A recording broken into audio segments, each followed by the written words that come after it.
Vous rêvez d'une vie plus épanouie et harmonieuse? Et si la solution était dans les couleurs qui vous entourent? ABC Talk vous propose de découvrir les secrets du pouvoir des couleurs avec Marianne Sauzé, architecte d'intérieur et designer depuis plus de 30 ans. Dans cette masterclass exclusive, elle vous révèle sa méthode unique, la Color Décothérapie. Plus de 7000 personnes ont déjà expérimenté cette approche révolutionnaire et en ont constaté les bienfaits. Pour assister à la masterclass Le mystère des couleurs, cliquez sur le lien en haut à droite de l'écran ou en description. Pour moi, c'est un miroir criant de vérité, l'astrologie. Si je te dis que je sais pas, t'as un ego surdimensionné, forcément la personne elle va me dire bon non, écoute, je le vois quoi. Je te dis, tu veux pas l'accepter, ok, mais plus tard peut-être tu vas le voir ou pas.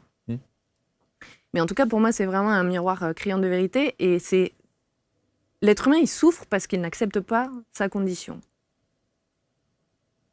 Et c'est là où il n'y a pas de libre arbitre. Le libre arbitre il est juste dans la façon dont on réagit. Si on n'accepte pas, on souffre.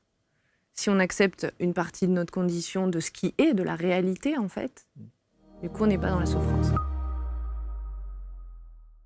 Merci d'être avec nous et bienvenue. On va parler avec mon invitée. Elle s'appelle Laure de Jarnac. Elle est installée sur les canapés. Bonjour Laure. Bonjour Marc. Merci d'être là. Je suis content que vous soyez là. D'abord parce qu'on va parler d'un sujet qui passionne beaucoup de gens.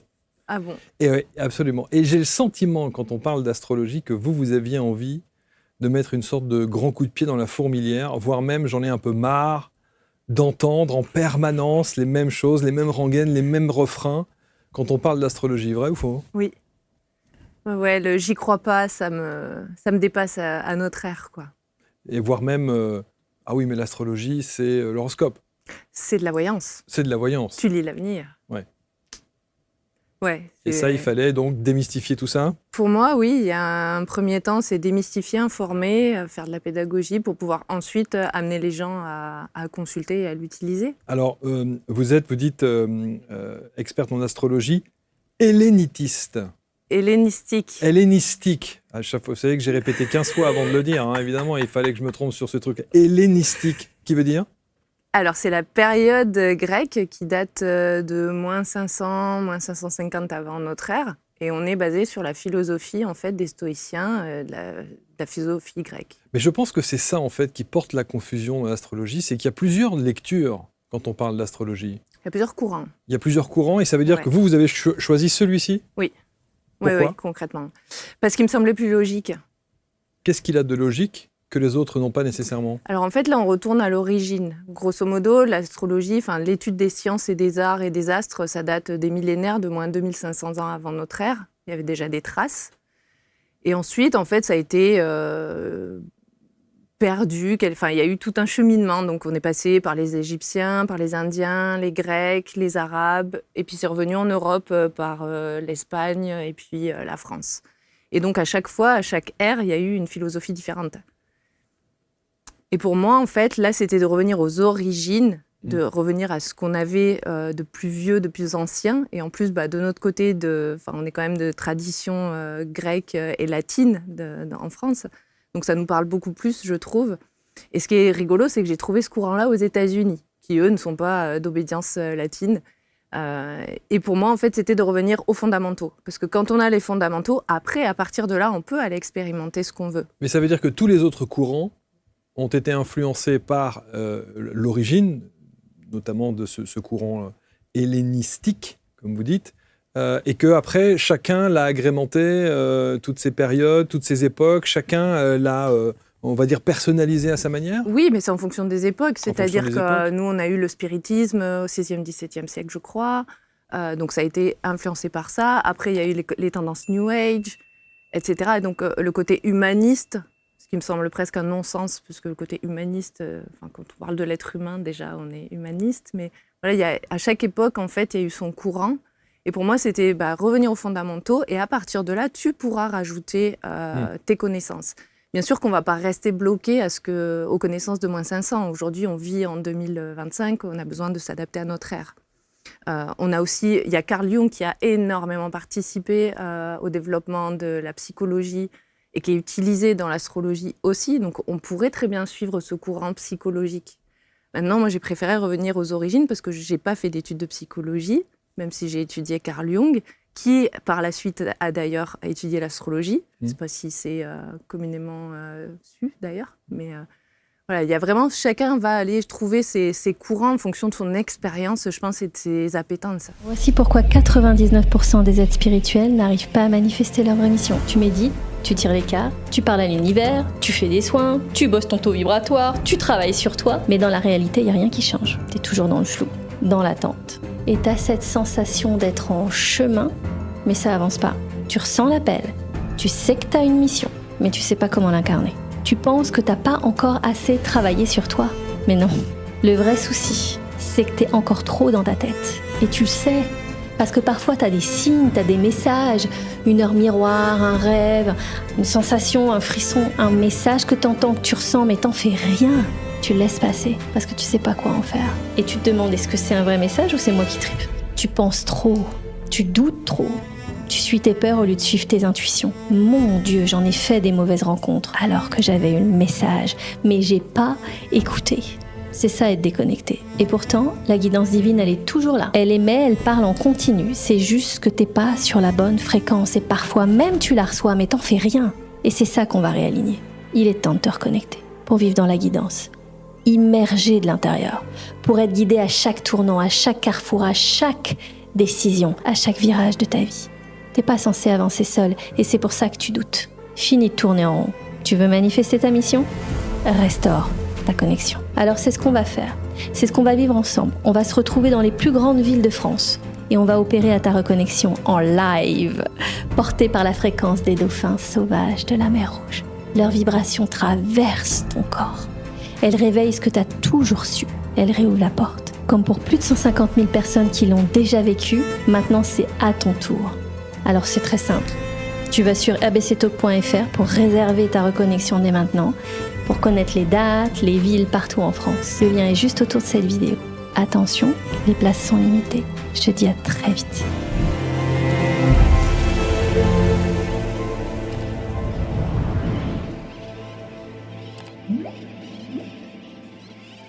Ce qui m'a toujours étonné, quand on dit on revient à la source, aux fondamentaux, c'est que j'ai toujours une petite lueur de doute, de me dire, et si c'était pas ça, en fait, l'origine ? Et si l'origine, que l'on pense être l'origine, ne l'était pas, en définitive ? Plus on remonte loin, plus on aura déjà des... En tout cas, vous vous êtes basé sur ce qui s'est dit ou fait au plus loin que l'on puisse avoir des informations. Alors en fait, moi, je me suis basée sur des gens qui ont fait des recherches. Ouais, c'est ça. Donc aux États-Unis, dans les années 90, il y a 3 Robert. Les 3 gars s'appelaient Robert, c'est drôle. Et donc il y en a un qui parlait le grec et le latin, l'autre qui était sociologue. Enfin, en fait, c'est vraiment des personnes. C'est là où j'ai envie de casser les mythes aussi, c'est que les astrologues ne sont pas des charlatans. Ce sont tous, pour la plupart, des gens qui ont des doctorats ou qui sont spécialistes dans leur domaine, en sciences, en économie, en histoire, en philosophie ou quoi que ce soit. Donc ces 3 personnes ont retrouvé des anciens textes grecs et ils ont étudié et traduit ces textes-là et remis en contexte. Parce que c'est toujours pareil, il faut toujours, pour moi c'est essentiel, que ce soit l'astrologie ou toute autre discipline, le contexte est important. Donc eux, ils ont fait toutes ces études-là et ils ont ressorti cette astrologie des anciens, dite des anciens. Et c'est grâce aux réseaux sociaux que j'ai pu retrouver ce courant-là aux US. Alors on va voir de quelle manière vous êtes tombé dans la potion magique, mais surtout, quand je dis qu'à un moment donné vous en avez marre et vous avez envie de mettre un petit coup de frein aux idées reçues, ces perceptions un peu floues, tous ces gens sceptiques, les informations erronées qu'on peut avoir sur l'astrologie, qu'est-ce qui vous agace le plus dans ce que l'on pense, ou on imagine, ou on dit sur l'astrologie ? Alors, il y a 2 volets. Il y a le « j'y crois pas ». Pour moi, c'est juste un langage. Donc, c'est comme si on te disait les kanji japonais, j'y crois pas. Alors que les kanji, pour les japonais, c'est leur écriture. Et suivant si tel symbole est placé au-dessus, en dessous, si on a rajouté tel petit trait ou telle petite virgule, en fait, c'est quelque chose qui est plus de l'ordre de la notion et qui va représenter, en fait, une histoire et un langage. Donc, en fait, c'est comme si on disait « je ne crois pas aux Japonais ». Pour moi, ça n'a pas de sens. Cette phrase n'a aucun sens. Deuxième exemple, moi, j'ai étudié les maths. quand je suis arrivée à la fac, il n'y avait plus aucun chiffre. Il n'y avait que des virgules, des parenthèses, des F, des X, des machins. Va dire à un mathématicien, ça, je n'y crois pas. Non, c'est juste un langage. Tu ne comprends pas ce langage, mais moi, je le comprends, et ceux qui parlent le même langage que moi comprennent aussi. Donc déjà, ça, c'est vraiment quelque chose qui m'agace au plus haut point, c'est de dire je n'y crois pas. Est-ce que ça veut dire aujourd'hui, vous évitez de dire je suis astrologue ? Non. Longtemps, oui. Vous assumez complètement. Mais aujourd'hui, sans aucun souci. Donc l'astrologie est un langage. Ouais. Et il n'y a rien de divinatoire. Si ? En partie. Ouais. Le côté divinatoire, il se base sur la science, le mouvement, l'étude des cycles. Tout est cyclique dans la vie. On croit que le temps est linéaire, alors qu'en fait, il est cyclique, circulaire.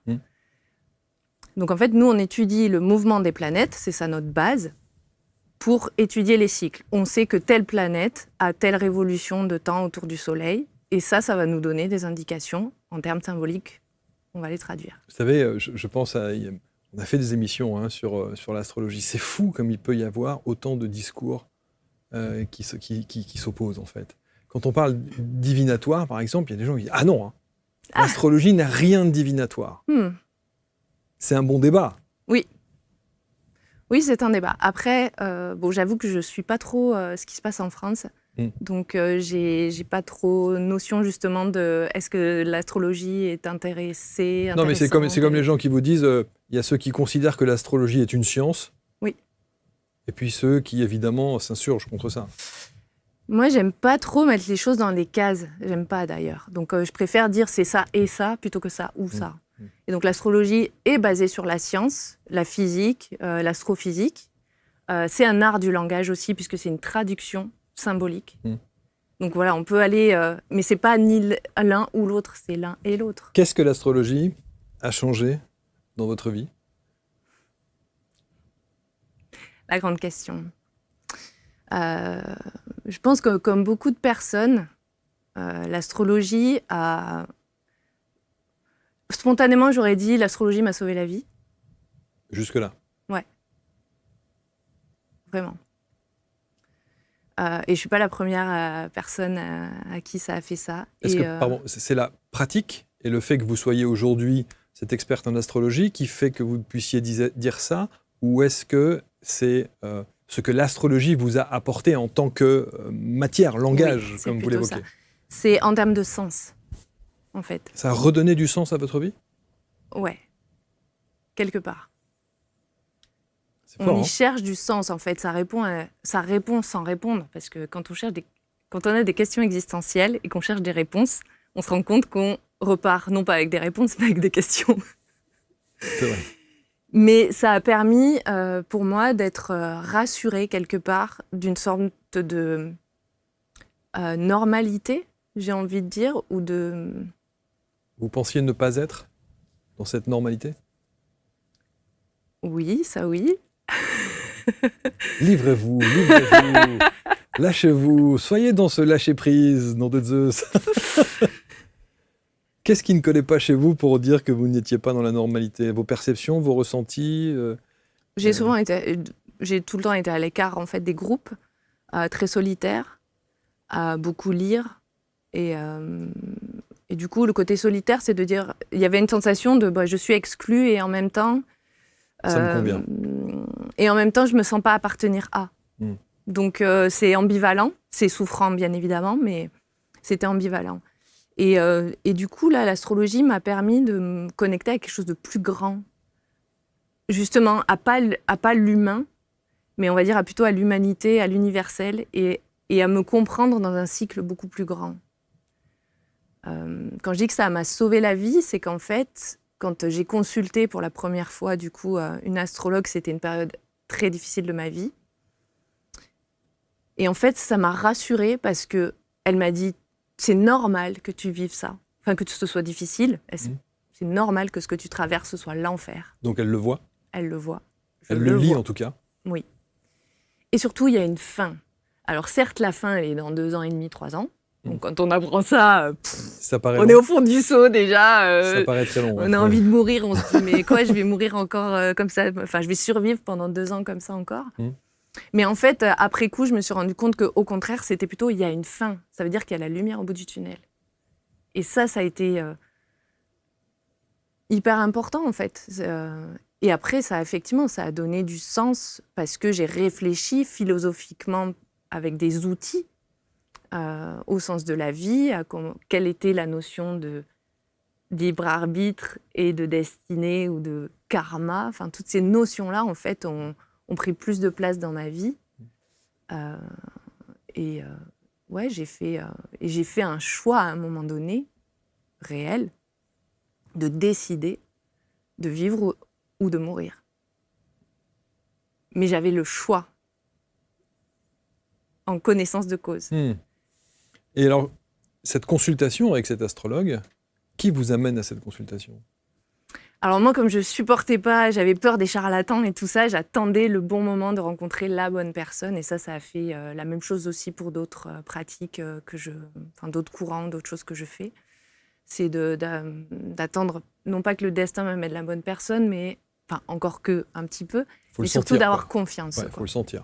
Et donc là, ça faisait plusieurs années que je disais que je voulais consulter, que je voulais apprendre l'astrologie. Et puis, un copain me dit « Mais moi, je suis allée en voir une, elle est à côté. » Et là, elle m'a fait ma consultation et elle me dit « Mais si tu veux, je donne des cours. » Je dis « Mais comment ça, tu donnes des cours ? J'ai toujours rêvé. Pourquoi elle me propose ça à moi, quoi ?» Et en fait, 2018, ça a été pour moi l'année où tout s'est ouvert. Enfin, tout ce qui a été fermé comme connaissance, comme savoir, comme réponse à des questions que j'avais. Pour moi, 2018, ça a été vraiment toute l'ouverture.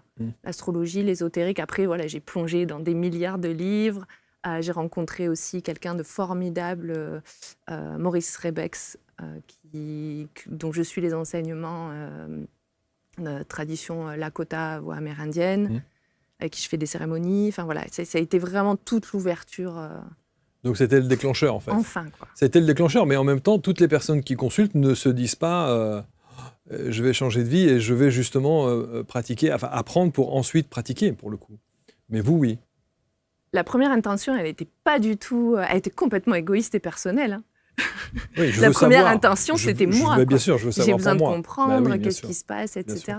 Par la suite, ça fait des années que je passe ma vie, mes journées, mes nuits à étudier l'astrologie, les textes, et puis à aller même retrouver, parce que je me suis vraiment formée plusieurs fois.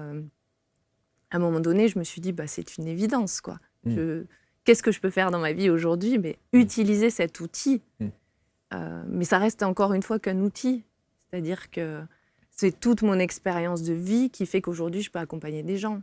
Tout ce que j'ai traversé dans ma vie personnelle de très difficile, c'est là où moi, je peux donner des clés à des personnes. Donc, ce qui veut dire que lorsque vous avez dressé peut-être votre thème, la lecture qu'a eue cette personne qui est devenue une enseignante ensuite pour vous, une fois que vous avez su lire le thème, vous l'avez vu aussi, ce passage difficile de votre vie. Ah, évidemment.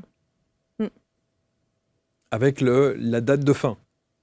Oui, après, il faut comprendre que c'est un processus. Donc, quand on dit date de fin, ça veut dire que le gros de l'orage du cyclone est passé, mais qu'ensuite, il y a quand même tout un process de recouvrement, de guérison, de travail, etc. Alors, on a fait des émissions aussi sur l'astrologie. Il y a des thérapeutes, des accompagnants. Je sais pas, comment vous considérez d'ailleurs ?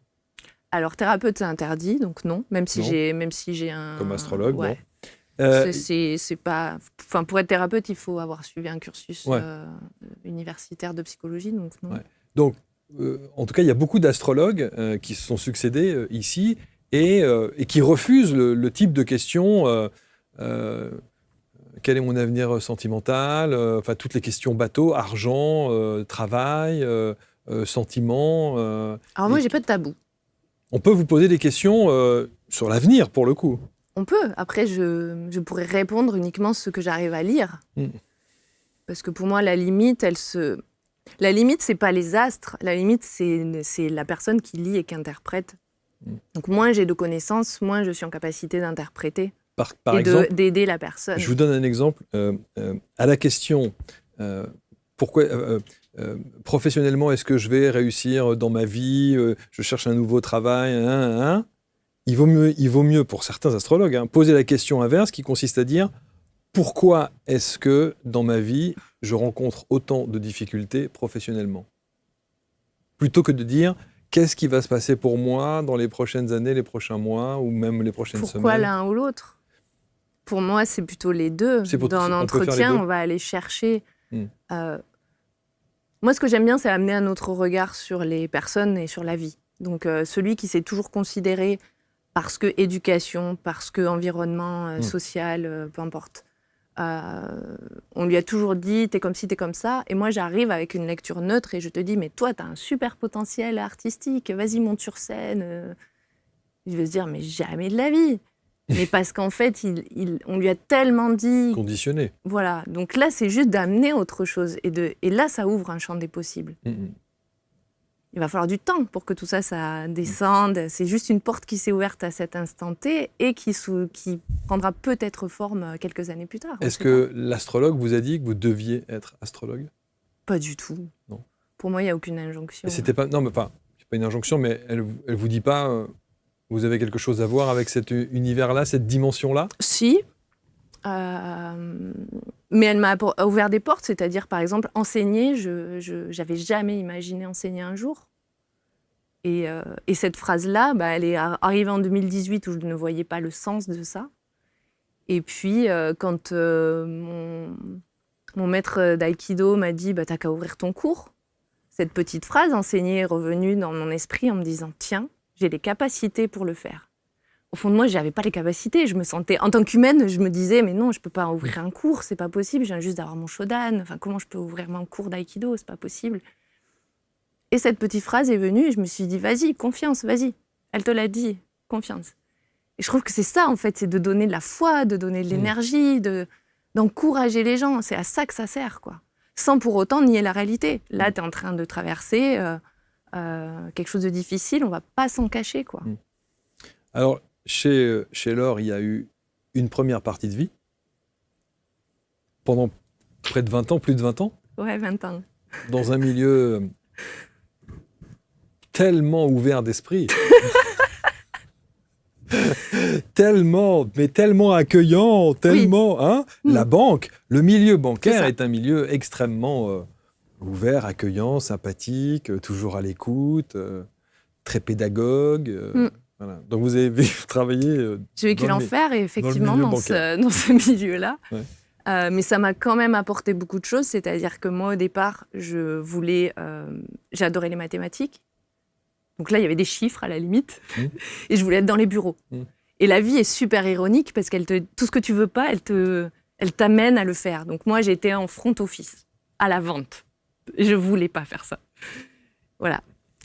Et du coup, ça m'a vraiment amené, ça m'a appris beaucoup de choses, à parler, à décrocher un téléphone, à être très sociable, alors que j'étais plutôt quelqu'un plutôt réservé. Mais vous dites avoir aimé ce métier, hein? En partie. Il y a eu des moments où j'ai bien aimé les challenges, j'ai bien aimé les défis. Je me suis découverte aussi à travers ça, en fait. À aucun moment vous parlez des gens? Je me suis découverte à aimer les gens, justement, parce que je voulais être toute seule, moi, dans les bureaux. Je voulais pas être en contact avec les gens. Et justement, j'ai adoré les accompagner dans leurs projets, les accompagner dans les moments très intimes de leur vie, les mariages, les créations d'entreprises, et puis évidemment les périodes difficiles, les décès, les divorces. Et c'est ma partie préférée, en fait, ça. Donc l'accompagnement. Ouais. On y revient. Et là, on y arrive. Bien sûr. On y revient, c'est plutôt de dire, mais en fait, aujourd'hui, je veux faire ça, mais de façon beaucoup plus large, pas juste financière, même si j'apportais un soutien psychologique à ce moment-là déjà. Harcèlement moral, burn-out, petite descente aux enfers, petite nuit noire de l'âme. Ouais, c'est ça, la nuit noire de l'âme. Petite nuit noire de l'âme, on remet tout en question. Autodestruction. Ah oui. Complète, ouais. Solitude, en fait. Vraiment grosse solitude, parce que à ce moment-là, j'ai eu aucun soutien, que ce soit des collègues, de la hiérarchie, des syndicats, de la famille, des amis. Donc j'ai traversé la période de harcèlement seule. Et j'ai fait ce que j'ai pu. Et à un moment donné, j'ai tout fait pour m'autodétruire en me disant, à un moment donné, le destin voudra bien faire quelque chose pour moi, quoi. Sauf que non. Le destin, il dit, tu vas traverser ça et tu vas t'en sortir. Bon, ok. Et le destin fait en sorte que votre ami vous dit, tu devrais aller voir une astrologue. Non, c'est moi qui demandais, Okay. qui cherchait. Il savait que ça m'intéressait. Oui, mais vous en aviez besoin, en tout cas, vous cherchiez peut-être... Je ne savais pas ce que ça allait ok. m'apporter. D'accord. Et tous mes clients ne savent pas ce que ça leur apporte quand ils arrivent. On ne sait pas, en fait. Je crois qu'on vient chercher notre avenir, mais finalement, on repart avec, encore une fois, des questions. On repart avec de la clarté. On repart avec quelqu'un qui nous voit tel qu'on est alors qu'on n'y a jamais adressé la parole. Ça soulage, en fait. Ça soulage de pouvoir être soi, je crois, sans se cacher. Alors, parlons de cette pratique de l'astrologie, parce que ça, c'est quand même, évidemment, vous le disiez, hein, il faut commencer par s'éloigner des clichés ésotériques et réducteurs, de redonner à l'astrologie ses lettres de noblesse, honorer son origine ancestrale et symbolique, c'est ce que vous disiez tout à l'heure, réaffirmer sa dimension sacrée, inviter à la transformation personnelle. C'est vrai que l'astrologie, c'est évidemment le premier truc, c'est oh là là, oui, l'astrologie, c'est l'horoscope. Alors on va regarder à la fin des magazines, notamment les magazines féminins, la plupart du temps, t'es quoi, deuxième décan? Ah, bon, d'accord, bon, voilà. Ouh là là. Mais voilà, c'est ça. Et puis il y a un autre truc, et ça, il faut que vous me disiez si vous êtes dans cette catégorie, c'est la manière de l'interprétation des thèmes. Ouais. Je trouve que l'astrologie est déjà suffisamment compliquée, donc le côté pédagogue est absolument essentiel. Ah. Et se retrouver avec ça. une astrologue qui commence à partir dans... Mais parce que vous savez, 45 degrés de la maison 56, au fin fond du truc qui correspond à la truc, etc. Nous, on s'en fout. On vous a posé une question. Il faut donc aller à l'essentiel sans avoir à expliquer exactement le positionnement des as, des planètes, des trucs et des maisons et de tout ce qu'on veut. Okay. Est-ce que vous êtes une astrologue comme j'aime? Moi, je suis une astrologue pédagogue. Ouais, c'est important. En fait, comme je disais, j'aimais les mathématiques, j'aime ce qui est logique. Donc, en fait, c'est comme si j'expliquais à la personne. Alors, je ne veux pas tout expliquer, mais ça fait partie de ma mission de démystifier, en fait. C'est de te dire, si je sais te l'expliquer, si je peux te l'apprendre, ça prouve que ça n'a rien de... C'est pas un don qui m'est tombé du ciel, c'est des années d'études, de discipline. En l'occurrence, combien de temps pour vous? Depuis 2018. 2018, ouais. J'ai un doctorat en astrologie. Si ça pouvait exister, ce serait bien, ça serait la classe. Mais aux États-Unis, ils ont des universités d'astrologie. En France, on est à la ramasse, aux États-Unis, quoi. Mais ça oui, existe. Mais c'est pour ça que j'ai pas trouvé de courant particulier. Après, j'ai pas forcément cherché, puisque comme j'ai trouvé mon courant d'origine là-bas, aujourd'hui, je suis que des astrologues américains essentiellement. Mais en France, il doit y avoir aussi des choses. Mais les Français sont tellement sceptiques, tellement fermés d'esprit. On est en 2025. Moi, on me répond, je suis cartésienne. Mais qu'est-ce que ça veut dire être cartésien? Qu'est-ce que ça veut dire être cartésien? Pour eux, ça veut dire je doute. Mais non. Être cartésien, c'est remettre en question, oui, mais après analyser par la raison. Donc ça veut dire je cherche et j'analyse et je raisonne et j'étudie quelque part. Mais si c'est de dire je ne crois en ce que je vois et je suis cartésien parce que je doute, ça veut rien dire. Pour moi, c'est un non-sens. Tous les mots, en fait, il faut aller les rechercher à l'origine. Et puis aujourd'hui, on est dans un côté très développement personnel, très New Age, très... Nous, on est les êtres de lumière qui sommes supérieurs aux autres, mais revenez aux philosophes hellénistiques. Je veux dire, Marc Aurèle, les stoïciens, ils ont déjà écrit ça en 600 ans avant notre ère, quoi. On n'a rien inventé aujourd'hui. Juste remettre la connaissance là où elle doit être, revenir aux origines, à l'étymologie des mots, c'est important pour moi tout ça. Il y a tellement de choses qui ont été galvaudées par l'histoire, par les religions, par les sciences. Quelque chose qui était à l'origine, on va dire, de positif, au fil des années est devenu quelque chose de négatif. Donc reviens à l'origine. Mon nom, il est comme ça. Mon nom, il vient de Jarnac et ça a toute une histoire. Et aujourd'hui, faire un coup de Jarnac, c'est quelque chose c'est comme si on plantait un couteau dans le dos. Mais si on va à l'origine de l'histoire du coup de Jarnac, c'était un coup de maître en art de l'escrime. C'était vraiment quelque chose de très... Oui, alors que là, aujourd'hui, il y a une vraie connotation péjorative. Mais oui, donc allez, on revient à l'origine, on remet les choses dans le contexte. Sans contexte, il n'y a rien, pour moi. Alors, si on calque ça, si on part de ce postulat-là, sur l'astrologie, revenons à l'origine, c'est ça, en fait, l'idée. Moi, je force personne. Je dis juste que si je t'enseigne les fondamentaux, à partir de là et de tout ce que tu es et toutes tes connaissances aujourd'hui, tu vas pouvoir... c'est comme un socle. À partir de là, des fondations, tu vas pouvoir construire, toi, ton histoire, ton accompagnement, etc. Si tu es psychologue et que je t'apprends les fondamentaux, tu vas rajouter, bien évidemment, la psychologie à ça. Mais ça ne sert à rien d'aller peut-être apprendre l'astrologie spirituelle si on n'a pas appris d'abord le socle. Les bases. Les bases, ouais. Encore les traditions. Quelque chose de... Pour moi, c'est après, on en fait ce qu'on veut. On prend ce qui est bon à garder et on jette ce qu'on ne veut pas. Mais il y a quand même un socle. Combien de temps, donc depuis 2018, hein, c'est ça? Et donc l'enseignement, la formation que vous proposez aujourd'hui, elle se fait sur combien de temps? Parce que j'imagine qu'avant de commencer à s'amuser à décrypter, lire, analyser, comprendre, etc., il va falloir un peu de temps quand même. Je trouve que c'est une des disciplines les plus ardues quand même. Hein. Tout le monde pense que c'est rien, que c'est juste lire l'avenir. Et puis ceux qui commencent à s'y plonger se disent « Ouh là là, mais c'est trop compliqué l'astrologie ». Mais évidemment, c'est compliqué. Je pense qu'il faut avoir un cerveau de je ne vais pas nommer, mais en fait, il faut savoir. En fait, faut que à l'intérieur, ça fasse des liens dans tous les sens et des ponts et que ça ait puisé de la philosophie, de la mythologie, de la psychologie, de l'humain, tout en étant présent avec la personne à son contexte de vie à l'instant T. Je pense qu'il faut avoir un cerveau qui fonctionne à 10 000 en fait pour faire de l'astrologie. C'est pour ça que je veux démystifier et casser toutes les croyances. Pour moi, c'est important, ouais. Est-ce que on peut jouer avec l'astrologie? Oui. Moi, j'ai étudié un cours qui s'appelle Astrologie horaire. Là, pour le coup, c'est complètement de la divination. C'est par exemple de dire... là, j'ai pas besoin des coordonnées de naissance. Là, tu me dis, est-ce que j'ai postulé à ce job, est-ce que je vais l'avoir? Et je vais dire oui ou non. Si j'arrive, encore une fois, à bien interpréter. La réponse, elle est là, c'est sûr. La limite, c'est moi. Hein. C'est l'astrologue, en fait. Donc là, on peut s'amuser. Mais avec quel support? Quel support du coup, je vais tirer le ciel à l'instant T, où je reçois la question. Ah oui, d'accord, ok. Voilà.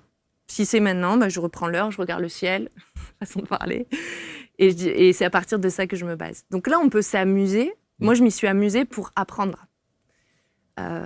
Après, quand on dit s'amuser, il y a des sujets où la mort, on prédit pas, quoi. Est-ce que vous la voyez? On voit des... Moi, je ne suis pas Dieu, entre guillemets, la main de Dieu. Donc, c'est pas moi qui coupe le fil, pour reprendre la mythologie, c'est pas moi qui coupe le fil de vie. On voit qu'il y a des potentialités. Okay. Mais ça ne veut pas dire que c'est la mort, ça peut dire que c'est, par exemple, quelqu'un qui vient de faire une attaque cardiaque, il a frôlé la mort. On va voir qu'il y a la notion de la mort qui est là, mais...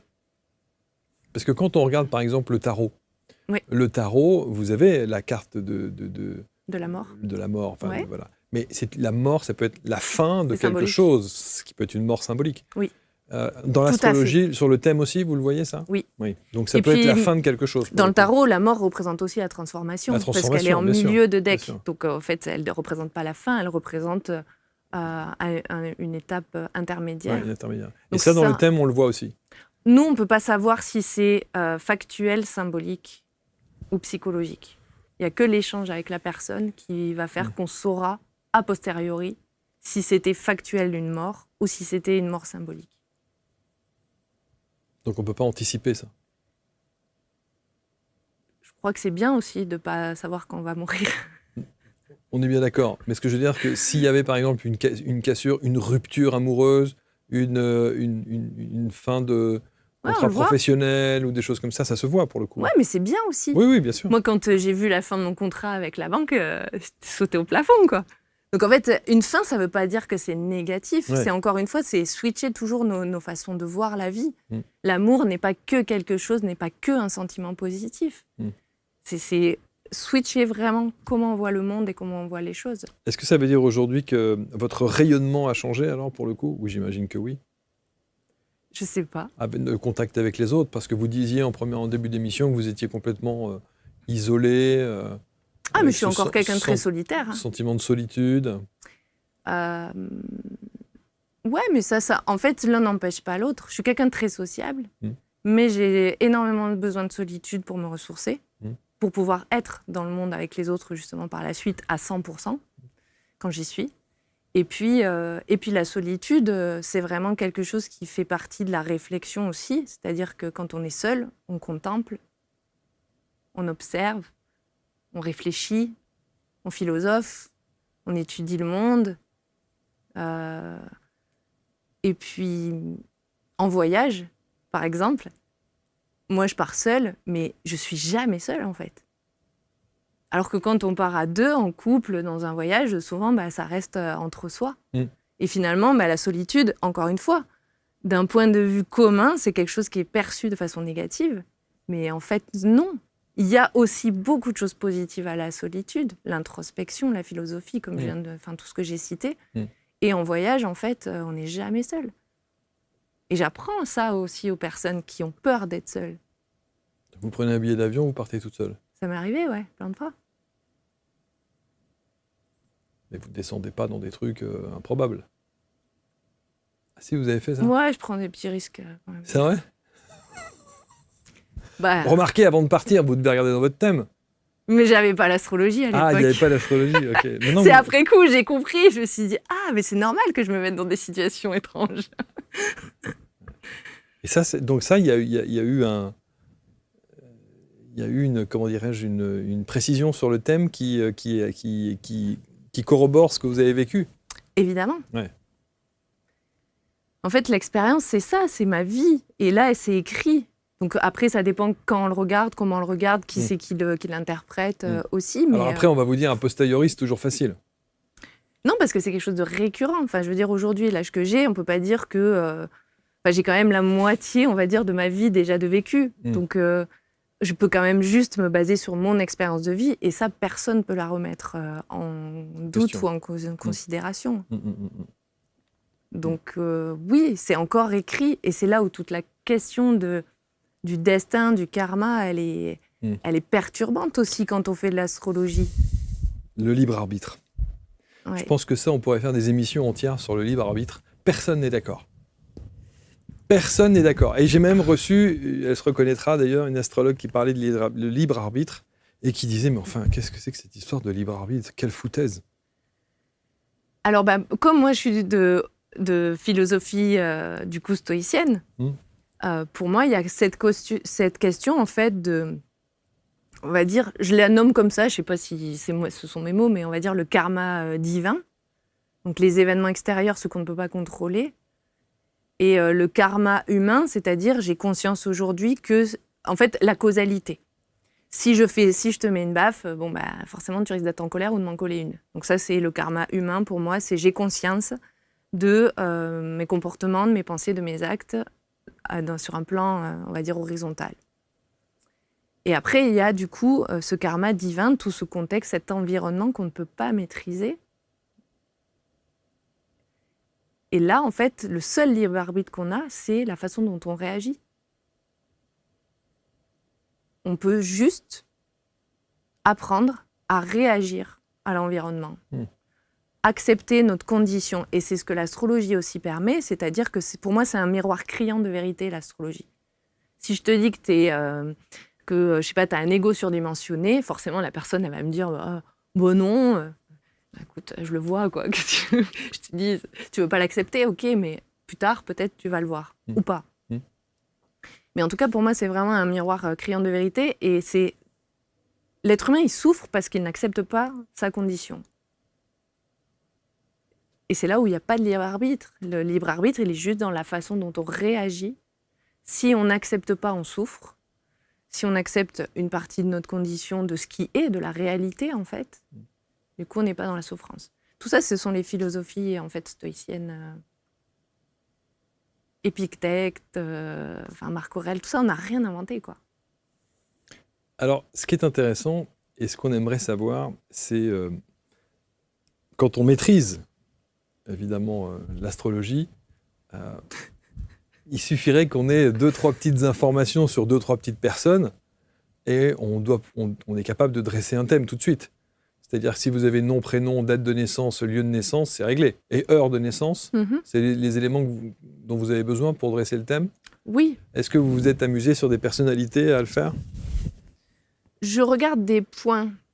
En fait, il y a quand même pour moi une forme d'éthique, c'est-à-dire que je ne vais pas aller étudier la carte, le thème de naissance de quelqu'un s'il ne me l'a pas demandé. C'est-à-dire que même les membres de ma famille, je ne suis pas allée étudier. Sur les politiques, vous ne faites pas ? En revanche, je déteste la politique. Non, mais oui, moi aussi. Non, mais ce que je veux dire, non, mais quand on maîtrise un outil comme le vôtre, on a envie de savoir. Je vais voir des points, en fait. C'est-à-dire que même dans ma famille, si j'y vais, ou des gens connus, je vais aller juste regarder comment ça se manifeste tel aspect. Mais je ne vais pas aller faire une étude totale du thème. J'aurais trop envie de savoir.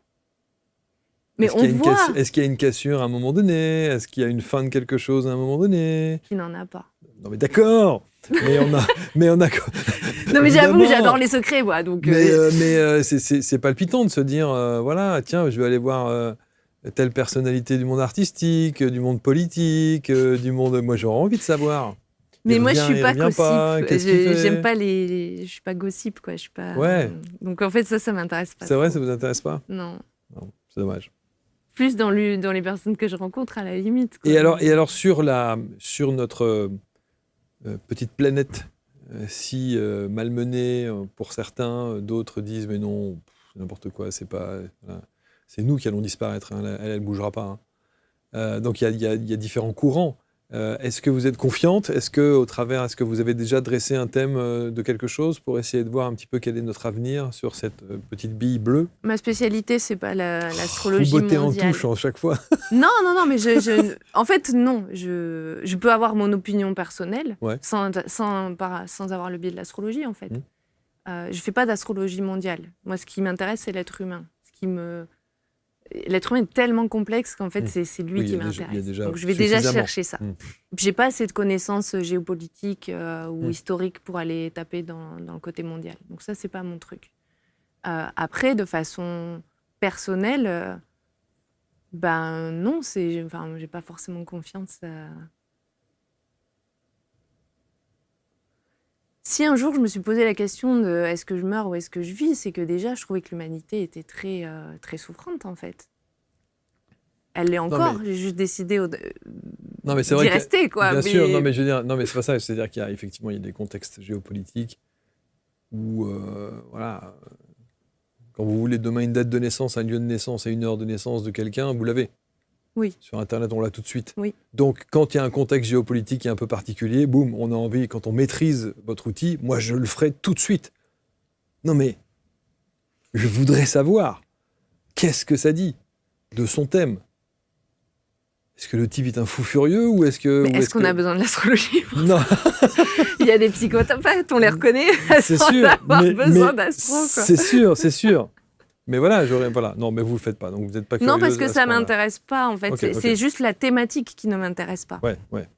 La politique ne m'intéresse pas. J'ai aucune confiance, en fait, en la politique. Je déteste, je suis anti-dogmatique. Enfin, voilà, donc en fait, je vais pas aller chercher des sujets qui m'intéressent pas. Donc, alors, au-delà de l'astrologie et de votre art, si je puis dire, quelle est votre vision à titre personnel de notre humanité ? Parce qu'il y a deux courants. Hein. Ah, c'est quoi les deux courants ? Vous avez un courant de ceux qui disent on est en plein changement de paradigme, il y a des vibrations hautes qui arrivent, et donc toutes les nouvelles générations vont complètement changer et entrer au cœur de ce nouveau paradigme, et blablabla, et blablabla. Puis vous avez un deuxième blablabla qui dit quel beau merdier, on est au fond du fond du fond du fond. Mais je crois qu'en fait, comme tout est cyclique, il n'y a rien de... On n'est pas des êtres de lumière qui sont venus sauver l'humanité. Faut arrêter. Le cycle, il se reproduit. Je veux dire, On n'est pas des êtres spirituels venus faire une expérience terrestre? Ça oui. Ça oui, ok. Mais sauver l'humanité, puis il y a les bons, les méchants, les gentils, non, ça, là, je ne suis pas d'accord. Et en fait, c'est juste cyclique.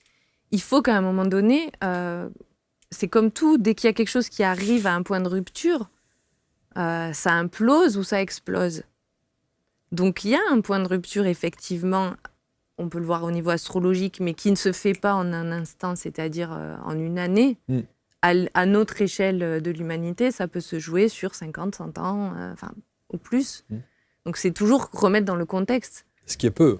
Nous, dans notre vie, c'est peut-être toute notre vie qui va être chaotique, bien sûr. Mais au regard de l'échelle de l'humanité, c'est rien du tout. C'est justement ce point de rupture. Donc oui, il y a quelque chose de cet ordre-là, puisque quand on regarde les contextes astrologiques, on retrouve des contextes de la guerre ou de la Révolution française. Donc on sait qu'il y a quelque chose qui se prépare. Mais chaque année, si on regarde finalement, comme c'est un processus qui se fait sur plusieurs années, oui, il y a quelque chose de cet ordre-là. Il y a des choses qui changent. Alors, un autre point aussi que j'ai trouvé assez similaire de tous les astrologues qu'on a pu recevoir, et c'est cette notion de sportif, voire de sportif de haut niveau. Beaucoup d'anciens sportifs ou sportifs amateurs, mais plutôt de bon niveau, s'intéressent à l'astrologie. Et j'en ai reçu Elisabeth Sens, Johan Roche. Que eux font du sport ? Ouais, et de haut niveau, judoka. D'accord. Moi, j'ai commencé en 2018. L'aïkido ? Tout s'est ouvert en 2018. Bon, j'approchais aussi le cap en me disant qu'est-ce que je n'ai pas fait avant mes 40 ans que je voulais faire depuis que j'étais enfant. Franchir la porte d'un dojo, ouais, ça faisait partie du truc. Donc j'ai surtout commencé en 2018, effectivement. Jiu-jitsu, aïkido. Aujourd'hui, je fais un peu de boxe. Ouais. Alors, je ne sais pas pourquoi. Je ne sais pas si tous les astrologues ont cette dimension sportive-là, ou est-ce qu'il y a un état d'esprit particulier, ou est-ce qu'un astrologue est un compétiteur aussi dans l'âme ? Je ne saurais pas dire. Ouais, moi, je suis plutôt un compétiteur avec moi-même plutôt qu'avec l'extérieur, puisque déjà, les arts martiaux traditionnels japonais, c'est hors compétition. Donc déjà, je ne fais pas partie de cela. Je fais plutôt de la compétition envers moi-même. Me dépasser, moi, oui. Je pense qu'à un moment donné, quand on décide, pour moi en tout cas, d'arrêter de s'autodétruire, on reprend sa santé et son corps en considération. Le burn-out, ça fait partie de ça aussi. C'est quelque chose que je n'ai pas décidé, mais le corps s'effondre, littéralement. En fait, on est dépossédé de son corps et de son illusion de contrôle de la vie et sur soi-même. Donc forcément, ça fait réfléchir et ça fait reconsidérer cet outil-là que je ne considérais pas du tout. Donc ouais, ça fait partie de... Est-ce que c'est l'astrologie ? Est-ce que c'est le burn-out ? Est-ce que voilà. Il y a parfois des ça s'interfère, ouais, tout ça. Des similitudes. Alors 2026, quel est le signe magnifique pour l'année 2026 ? Mais c'est horrible de dire ça. Tous les autres, ils vont être dégoûtés. Non, mais parce qu'on sait. Mais non, mais on sait, c'est normal. On sait qu'il y a toujours un signe. Il y a des signes qui ont une vibration plus intéressante que d'autres en 2026. Tous les signes d'air. Fin 2025. Tous les signes d'air, puisqu'on a quand même l'entrée de Pluton cette année dans un signe d'air. On a Uranus qui vient juste de rentrer dans un signe d'air aussi. On m'a dit Pluton, c'est pas bon. Pluton, ça fait mal, mais Saturne, je peux garantir que... Ouais. On m'a dit Pluton à chaque fois. Mais en fait, si on est ouvert au changement et si on le souhaite, encore une fois, si on a envie de ce changement et qu'il y a la fenêtre qui s'ouvre pour ça, du coup, c'est une super opportunité. Celui qui est enfermé dans ses habitudes et dans ses peurs, et le changement, il ne va pas l'aimer, mais il va le vivre. Mais du coup, ça risque d'être difficile. Donc, qu'est-ce qui est propice ? Les signes d'air, forcément, vont être très soutenus. Tous les signes en carré, donc d'autres, on va dire, terre, ou là, ils risquent de moins aimer s'ils ne veulent pas changer, par exemple. Les signes d'air, c'est Verseau et Gémeaux, là, notamment, parce qu'on a quand même Uranus en Gémeaux et Pluton en Verseau. Donc, on va dire que ces deux signes sont déjà bien... Donc, c'est bien pour eux, 2026. Ouais. OK.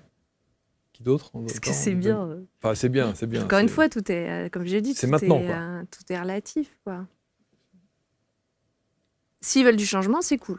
S'ils veulent du mouvement dans leur vie, c'est bien. Ouais, positif, du mouvement. Hein. Du mouvement, quoi. Bon. Ça, c'est leur vie, leur contexte de vie, encore une fois, qui dira si c'est favorable. Les signes qui devraient rester couchés en 2026. S'ils ne veulent pas de... Voilà. Qui Je pense pas que ce soit Enfin, il y a les questions de signes, mais c'est vraiment pour moi la conscience. Conscience des choses. De se regarder en face. De regarder sa réalité et de se regarder, quoi. Vraiment, pour moi, ça, c'est hyper important. Parce qu'on dit toujours, que disent les astres en fonction de notre signe, par exemple, ou de notre ascendant, par exemple. Voilà. Cancer, ascendant vierge. Bon, mais c'est tellement plus complexe mais je que sais ça. Que c'est plus complexe c'est pour ça que c'est difficile c'est histoire de donner des grandes lignes. Puisque déjà, on se base sur... Vous êtes quel signe, d'ailleurs ? Ah, moi, je suis Capricorne, ascendant Scorpion. Ah ouais, c'est rock'n'roll, quand même. Exactement. Vous êtes un peu rock'n'roll, quand même. On est d'accord ? J'y connais pas grand-chose. J'y connais pas grand-chose. Mais un petit ascendant Scorpion, c'est pas mal. Ouais. Je pense. C'est ça. Ouais, c'est pas... Je le vis bien, celui-là. Ouais, je pense. Ouais, est-ce que c'est vrai que, ça aussi, ça fait partie des grands trucs, est-ce que c'est vrai qu'à passer un certain âge, c'est l'ascendant qui prend le dessus sur le signe ou pas ? Pas dans l'astrologie pratique, parce que justement, ce qui est différent, c'est qu'un signe égale une maison. Donc, il n'y a pas de maison interceptée, ou, enfin, je sais pas le langage que vous connaissez, mais si un signe égale une maison, ça veut dire que ton ascendant, s'il est Scorpion, c'est Scorpion, quoi. Et quelque part, c'est là où je disais que cette astrologie-là me paraît plus logique, c'est-à-dire que si je suis née femme, c'est pas en vieillissant que je vais devenir homme, quoi. Donc je suis née femme, point. Voilà. Et après, j'évolue au travers de cet ascendant Scorpion. Donc je fais pas partie de ces croyances-là. C'est là où c'est intéressant de vous entendre, parce que en fait, c'est pas blanc ou noir. La nuance est beaucoup plus subtile que ça. Quand on analyse, quand on va au fond des choses et quand on lit justement un support de thème. Ouais. L'idée, c'est de concilier justement les apparentes contradictions. J'étais beaucoup plus jeune, quelqu'un qui était blanc ou noir. Scorpion, avec mes signes, c'était... Mais non, la vie, elle m'a appris à mettre de la nuance. Elle m'a obligée à faire ça. Et en astrologie, quand on voit des choses en opposition, on se dit c'est des apparentes contradictions. Mais l'être humain, il est paradoxal. Il faut considérer que l'être humain est complexe et paradoxal. Donc je peux avoir envie de ça et en même temps, je peux adorer les arts martiaux et en même temps adorer me faire l'idée dans une danse sociale de couple. Enfin, je veux dire, ça, pourquoi ça serait antinomique ? Je peux aimer aller dans la nature, faire de la poterie. Enfin, pourquoi c'est l'un ou l'autre ? Pourquoi mon côté guerrier ne pourrait pas s'exprimer ? Si, il peut s'exprimer dans les arts martiaux. En plus, l'aïkido, c'est l'harmonie, harmoniser les contraires. Et l'astrologie, c'est aussi comprendre que on doit faire avec ces tensions contradictoires qui sont à l'intérieur de nous. Et essayer au plus proche de raccourcir le spectre pour... En fait, pour moi, on a une qualité ici, et puis forcément, si on la pousse à l'extrême, ça devient un défaut. Puis à l'inverse, on a cette autre qualité ou défaut. Et l'idée, c'est de réussir à trouver un juste milieu entre le long de ce spectre-là. C'est passionnant parce que, encore une fois, c'est une lecture qui vous est propre, en tout cas avec vos fondamentaux, avec ce que vous avez appris, avec la manière dont effectivement vous interprétez les choses, vous les recevez, en tout cas, ou vous les percevez. Donc aujourd'hui, vous formez ? Oui, j'ai vraiment envie de transmettre. Ça fait partie de démystifier, puis pour moi, c'est surtout rendre les gens autonomes. Et on s'engage sur combien de temps ?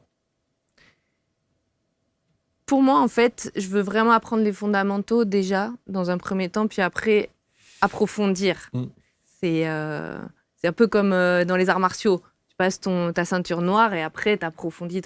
Oui, enfin, avant la noire, il y en a un paquet quand même. Donc déjà, je t'enseigne les fondamentaux. Et pour moi, en fait, en l'espace de 10 modules, on peut déjà avoir les fondamentaux des 7 planètes avec les bonnes bases. Okay. Mais après, évidemment, c'est pas parce qu'on a l'alphabet qu'on sait lire. Qu'on sait lire. Oui, absolument. Et donc 10 modules,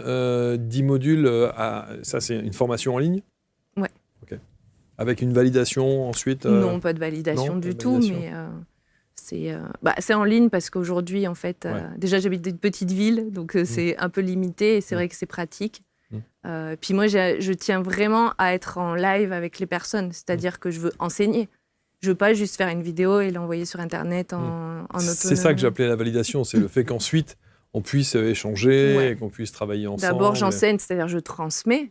Et puis après, on est là pour un échange pour les questions. Et puis m'améliorer aussi au fur et à mesure du temps, parce que forcément, on est confronté à la réalité de l'apprentissage des autres. Est-ce qu'ils apprennent aussi vite que moi ? Est-ce que ce que moi j'ai compris, c'est clair pour moi ? Est-ce que c'est clair pour eux ? Donc c'est important d'avoir un feedback, je trouve. Puis l'être humain, c'est... Enfin, moi, j'ai passé 20 ans dans la relation client. Aujourd'hui, j'ai pas envie d'être derrière mon écran toute seule. Je peux comprendre. Le site internet liminastral.com. Oui. On va mettre évidemment les liens autour de la vidéo pour que vous puissiez rentrer en contact avec Laure. Qu'est-ce que, je termine toujours les entretiens de cette manière-là, qu'est-ce que vous aimeriez qu'on retienne de vous ? De cet entretien, si vous deviez le résumer en quelques mots ?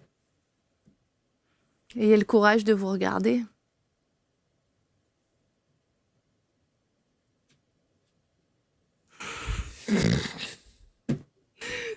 Ouais. Parce que c'est il y a le côté relation humaine, je trouve que il y a beaucoup de violence dans notre monde et beaucoup de conflits, d'incompréhension, de non-respect de la différence de l'autre. Et je crois que c'est ce qui est écrit sur les temples. Connais-toi toi-même déjà. Vous pensez qu'il faut du courage pour... Oui. Parce que je vois beaucoup qui l'ont pas. Parce qu'on m'a dit que j'avais du courage. Ça, c'est des retours. Mais je ne l'ai pas conscientisé tout de suite, mais effectivement. Mais je vois tellement de personnes qui n'ont pas le courage de se regarder et qui, du coup, ont des comportements toxiques dans les relations. Et ça m'enrage. Donc oui, il faut du courage. Merci beaucoup, Laure. Merci infiniment pour cet échange. Voilà. Merci, Marc. Ça a roulé. Ouais. Tout va bien. Alors évidemment, vous allez commenter, bien entendu. On va lire tout cela avec beaucoup d'attention lorsque ce sont des commentaires bienveillants. Hein, je le dis à chaque fois, c'est essentiel. On va vous mettre tous les liens aussi. Vous allez écrire un peu, non ? J'aimerais faire un bouquin technique d'astro, astro-hellénistique, bien sûr. Bien sûr. Je répète pas le mot parce que comme je suis dyslexique, chaque fois je suis dyslexique, à chaque fois je me traditionnel. Plante. Voilà, traditionnel parce que traditionnel grec à la limite. Hellénistique, à chaque fois j'ai la langue qui fourche à chaque fois. Ouais, j'aimerais bien. Ouais, ça semble une logique. Ça semble être un cheminement logique. Et là, j'ai toujours, pour finir, j'ai toujours une pensée pour les premières parties de vie. Les gens de la banque, vous les côtoyez toujours ? J'ai jamais eu d'amis à la banque. Ça, c'est fait. Il n'y en a qu'un. Il n'y en a qu'un. C'est un Lozérien. Il y en a... Mais ouais, non, je les côtoie pas. C'était déjà pas mon monde, mon milieu. Trop patriarcal, trop... Pendant 20 ans, c'est long, 20 ans. Pour se dire, pour avoir ce constat-là au bout de 20 ans, c'est dur. Mais je l'ai eu... bien avant, j'imagine. Déjà avant même de rentrer. Je ne pensais pas y rester aussi longtemps, c'est tout. Ouais. Mais par confort ? Non. Par choix de vie, à un moment donné aussi. Vie, des fois, il y a le côté justement pragmatique qui est là. Faut payer les crédits qu'on a engagés. Donc, c'est pour ça que je suis... Par confort, c'est ce que je dis. Donc ça, c'était ça. Et après, ça a mis du temps parce que j'ai rencontré... La vie m'a mis des bâtons dans les roues pour que je parte plus tôt. C'est tout. Merci beaucoup, Laure. Merci, Marc. Merci infiniment. Merci pour tous vos témoignages, comme d'habitude. Et merci de mettre le petit pouce qui va bien et de commenter avec bienveillance, je le disais. Salut à tous, on se retrouve très vite pour une prochaine rencontre.